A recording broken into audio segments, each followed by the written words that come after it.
Pak. Ini bisa dilihat kok, bisa dilihat. Artinya dari lihat ini, noda yang lurus ini, yang mirip ini kan yang ini nodanya. Kira-kira dari noda ini nih,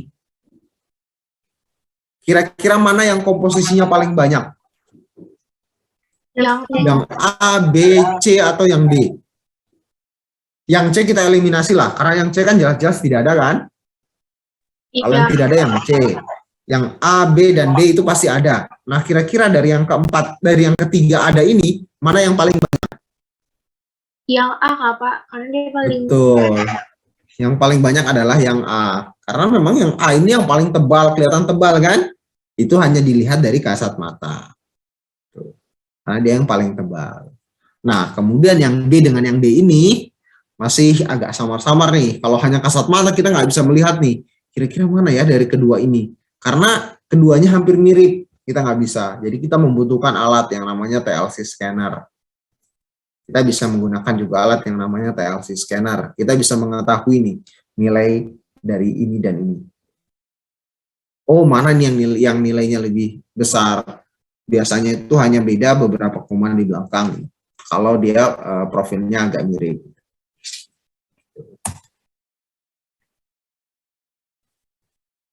Ini untuk proses visualnya ya. Nah, ini kalau ini kan dari proses visual secara TLC.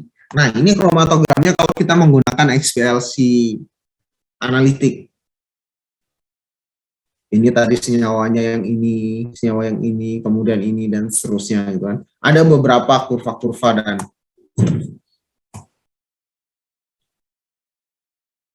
sama ya, prinsipnya sama juga. Ini kita membandingkan dengan standar. Nah, ini yang saya sampaikan tadi, TLC scanner. Jadi kita dengan TLC scanner ini kita bisa mengetahui nih berapa persentasi dari si senyawa-senyawa tersebut. Tentunya prinsipnya dengan mengukur kepekatan warna tersebut ya. Tadi kan kita lihat setiap warna, noda tadi kan ada yang lebih pekat, ada yang lebih besar kan. Alat yang digunakan adalah TLC scanner atau biasa disebut dengan densitometri. Kita di sini nggak punya Pak dia, densito ya. Di Unmul? Nggak ada juga.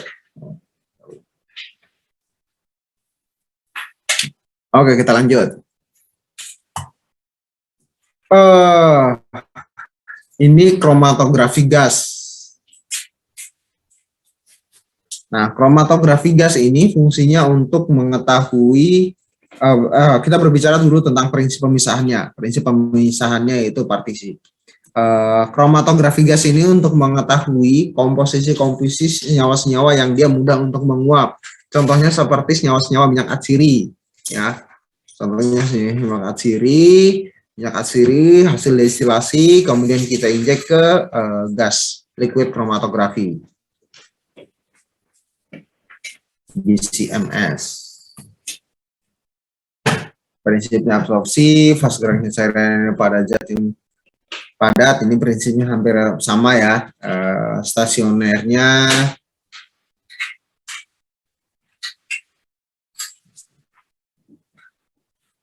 fase diamnya berupa cairan. Kalau tadi kan fase diamnya berupa, kalau kromatografi secara keseluruhan itu yang tadi entah itu Pak silika ataupun apa itu kan fase diamnya merupakan padatan.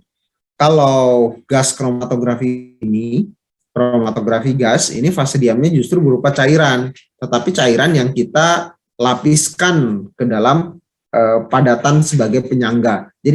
Jadi padatan ini hanya sebagai penyangga. Kemudian fase diamnya itu berupa cairan yang kita lapiskan di dalam penyangga-penyangga tersebut. Nanti kita alirkan gasnya. Gas kan senyawa-senyawa itu kan senyawa-senyawa yang mudah untuk menguapkan. Nanti pada saat kita alirkan gasnya, ada beberapa gas-gas tertentu yang dia akan lambat untuk mengalir dan ada beberapa gas tertentu yang cepat untuk mengalir. Dikaitkan dengan kecepatan uapnya.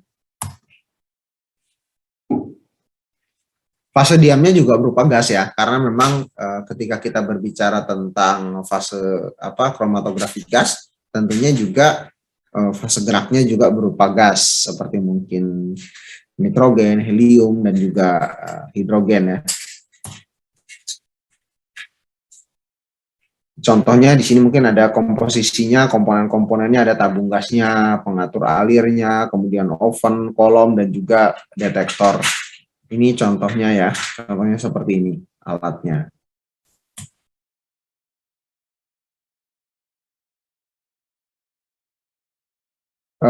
Jenis kolom-kolomnya ada kolom isian yang kita bisa isi sendiri atau kolom pipa terbuka. Suhu kolomnya tentunya juga dapat diatur. Ini merupakan detektornya. Mendeteksi komponen-komponen yang ada di dalam sampel. Tentunya semuanya juga sama ya. Untuk detektornya juga tentunya entah itu mau gas ataupun mau yang bentuk senyawa, liquid kromatografi maupun gas kromatografi, tentunya juga memiliki prinsip yang sama, yaitu mendeteksi komponen-komponen yang ada di dalam sampel. Kemudian digambarkan dalam bentuk kromatogram. Ini merupakan contoh kromatogramnya, di mana ada beberapa senyawa 1 berupa apa, 2, dan seterusnya berupa apa. Nah, kalau seperti ini, kalau hanya gas kromatografi, kita belum bisa menentukan senyawanya itu senyawa apa, karena itu hanya pemisahan. Tetapi biasanya gas kromatografi ini selalu didampingkan dengan MS. Gizi MS, biasa disebut dengan gizi MS. Nanti setelah gas-gas kromatografi ini ada contohnya ya, puncak yang nomor 5 nih.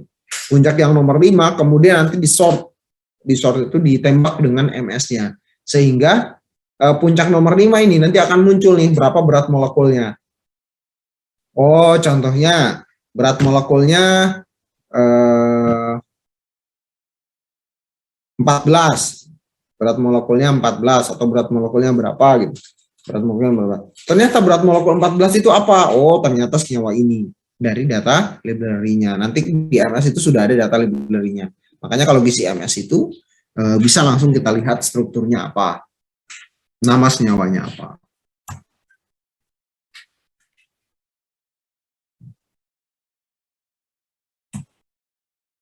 Kalau hanya gas kromatografi, kita bisa membandingkan dengan senyawa standar. Kondisinya harus sama, tentunya ya kondisi kromatografinya harus sama dengan proses identifikasi standarnya. Identifikasinya berdasarkan waktu retensinya. Jadi dia puncaknya di puncak waktu retensi keberapa.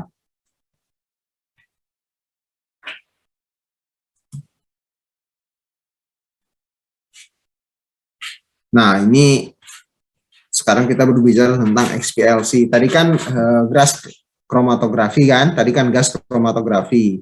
Sekarang high performance liquid kromatografi atau kromatografi cair kinerja tinggi. Kenapa disebut dengan Kenapa yang tadi disebut dengan gas kromatografi? Karena fase geraknya berupa gas. Sedangkan ini kenapa disebut kromatografi cair, LC ya, liquid kromatografi. XP-nya itu high performance. Jadi kinerja tinggi. Artinya apa? Artinya dia memang butuh tekanan yang sangat besar untuk membantu memompa si liquid tersebut, cairan tersebut, fase geraknya supaya dia bisa keluar. Karena memang di sini padat banget untuk packing silikanya, fase diamnya. Ini merupakan komponen-komponennya. Prinsipnya sih hampir mirip ya, prinsipnya semua hampir mirip. Cuma di sini perbedaannya dia ada pompa yang menekan itu sehingga kerjanya lebih tinggi.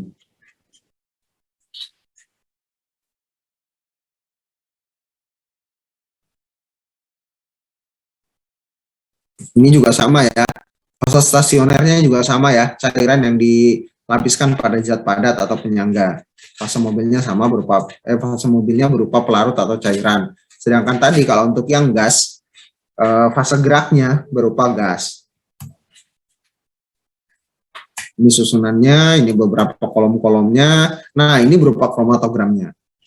Ini senyawa 1, senyawa 2, 3, 4, dan 5, dan seterusnya.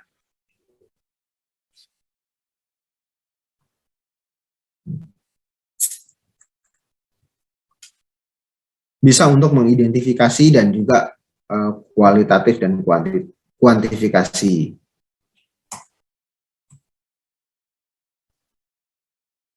Oke, sampai di sini ada yang perlu ditanyakan? Silahkan.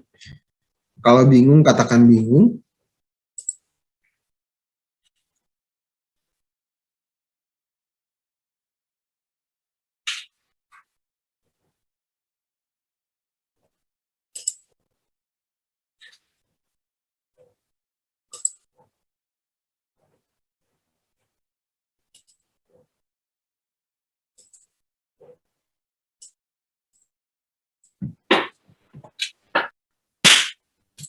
Ada yang mau bertanya?